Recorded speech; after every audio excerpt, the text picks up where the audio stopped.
Welcome to Empowering Journeys, an explainer produced by Bright Kids AI. Let's jump right in, shall we? Today we're talking about something absolutely crucial for so many of us parents and caregivers: how to weave neurodiversity-affirming therapy seamlessly into the beautiful, sometimes messy rhythm of your family's daily life so your child can truly thrive. We're going to look at practical, deeply empathetic strategies that turn everyday moments into empowering journeys. We're starting right here with this quote because, well, it hits the nail on the head. Our job as parents and caregivers isn't to fix or change who our kids inherently are. No way. Our actual goal is to help them navigate a world that, frankly, wasn't always built for them, while fiercely protecting and nurturing their wonderfully authentic selves. Section 1. Understanding Therapy Choices, a Personalized Journey. So let's explore the therapy landscape a bit, starting with occupational therapy, or OT. People hear occupational and think of jobs, but for a kid, their primary occupations are playing, learning, and just figuring out daily self-care. OTs focus heavily on how our child processes sensory input.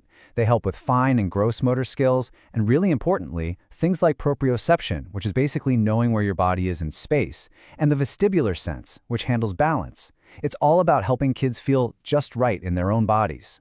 Next up, we have SLP, or Speech-Language Pathology. And I really want to emphasize this. SLP goes way beyond just learning to speak clearly. It's about supporting communication in all its forms. We're talking about helping a child understand incoming language, express their own thoughts, maybe use alternative communication devices, and easily navigate social cues so they feel confident and comfortable in conversations.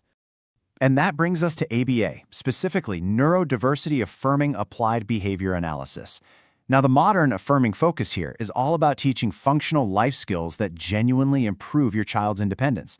It relies on positive reinforcement, meaning therapists figure out what uniquely motivates your child, and they use those natural interests to encourage new skills.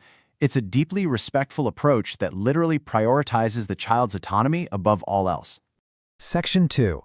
Bringing therapy home. Consistency is your superpower. Okay, so how do we actually do this at home without losing our minds? 3 key steps. First up, daily doses. We're talking short, playful bursts of practice.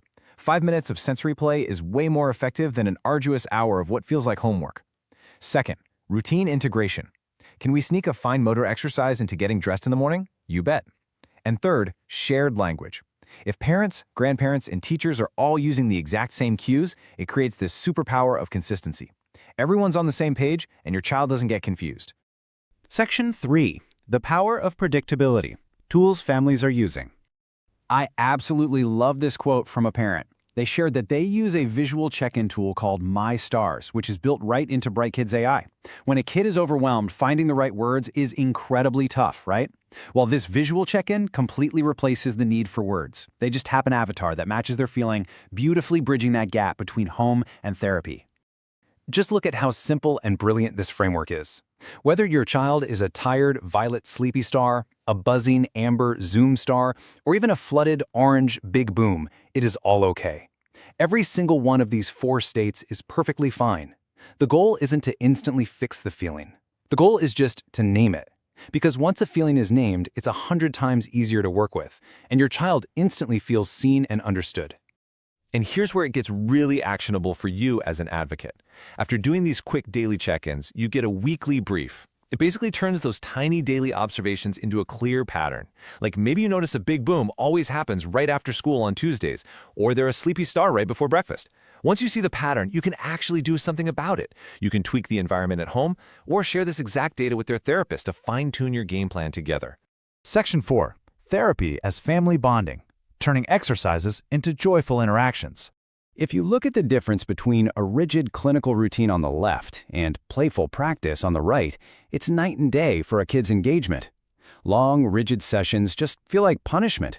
But what if we made it fun? Need to practice turn-taking? Pull out a family board game. Did the OT recommend heavy work? Go do some gardening together. Making silly sounds while reading a bedtime story totally counts as speech practice, and you're building beautiful family memories instead of battling over homework. Section 5. Affirming your child, empowering their unique way of being. As we wrap things up, I really want you to lean into these 3 pillars. First, focus relentlessly on their strengths. Therapy should be about enhancing what they're naturally great at, not just highlighting what's hard. Second, accommodation. More often than not, it's the environment that needs to change, like dimming the lights or turning down the noise, rather than trying to fix the child. And third, child-led moments. Whenever you can weave their special interests into an activity, their motivation and sense of control just goes through the roof. I want to leave you with this final, empowering thought to chew on. As you work to build this beautiful, supportive foundation, weaving therapy gently into your joyful daily life, how can you celebrate your child's unique strengths today? Thanks so much for joining me for this explainer. Take these tools, adapt them to your family, and just watch your kids shine.